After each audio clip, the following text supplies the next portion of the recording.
Assalamualaikum warahmatullahi wabarakatuh. Kepada yang terhormat Bapak Danu Aristianto, SSYMH, selaku dosen pengampu mata kuliah Fikih Siasah dan teman-teman kelas HES3I yang berbahagia, perkenalkan nama saya Cantika Bulan Putri Hendi dengan NIM 222111106 akan menjelaskan mengenai konsep siasah dusturiyah, siasah dauliyah, dan siasah maliyah. Pertama-tama, di sini saya akan menjelaskan mengenai konsep siasah dusturiyah. Pengertian dari siasah dusturiyah merupakan bagian fikih siasah yang membahas masalah perundang-undangan negara. Dalam bagian ini dibahas antara lain konsep-konsep konstitusi yang mencangkup UUD negara dan sejarah lahirnya negara perundang-undangan dalam suatu negara.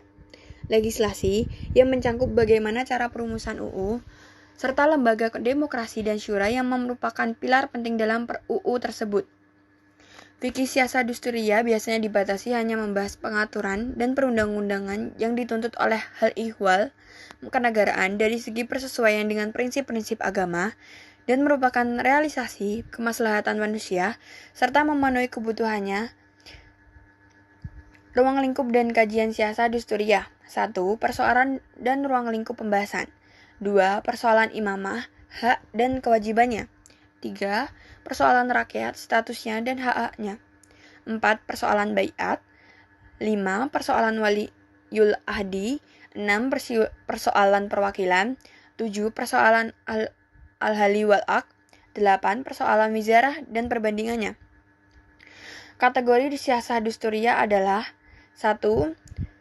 Siasah tasri'iyah. 2. Siasah tanfidiyah. 3. Siasah qadaiyah. Dan terakhir ada siasah idariyah. Konsep negara hukum yaitu 1. Konstitusi, 2. Legislasi, 3. Ummah, 4. Syura dan demokrasi.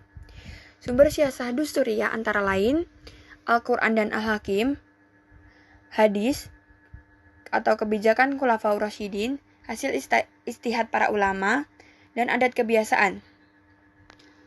Kemudian, di sini saya akan menjelaskan mengenai siasah dauliyah.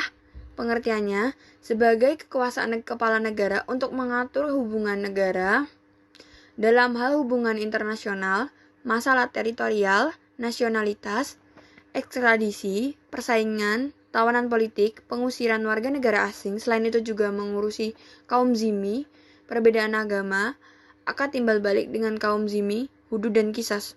Dasar-dasar siasah dauliyah diantaranya ada 1. Kesatuan umat manusia. 2. Al-adalah atau keadilan. 3. Al-musawah atau persamaan. 4. Karomah isaniyah atau kehormatan manusia. 5. Tasamuh atau toleransi.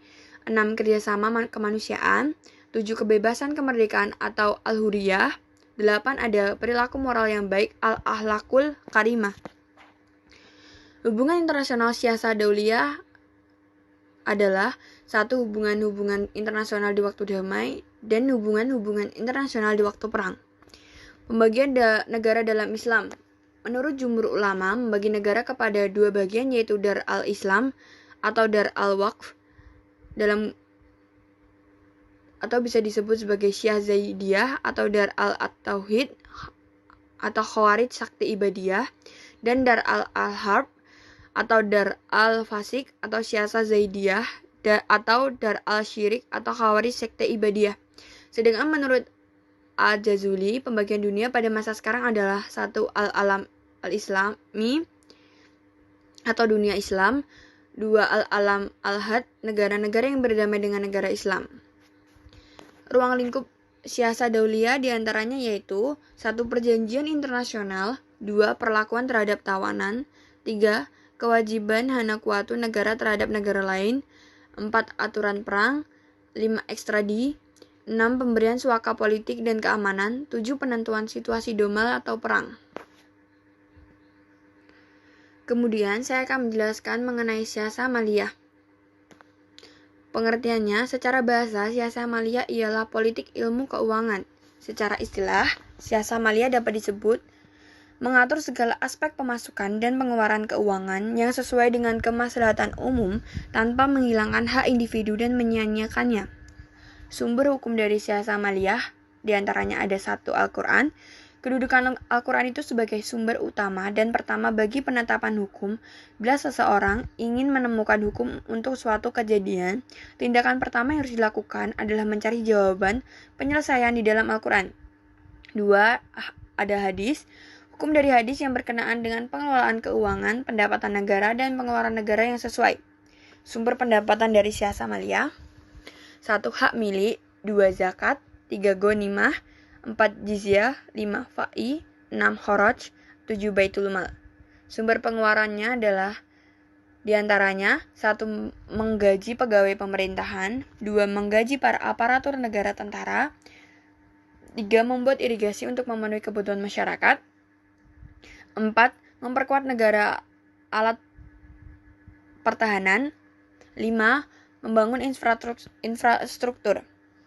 Ruang lingkup dari Syah Samaliyah adalah 1. Kebijakan pengelolaan keuangan. 2. Pengelolaan sumber daya alam.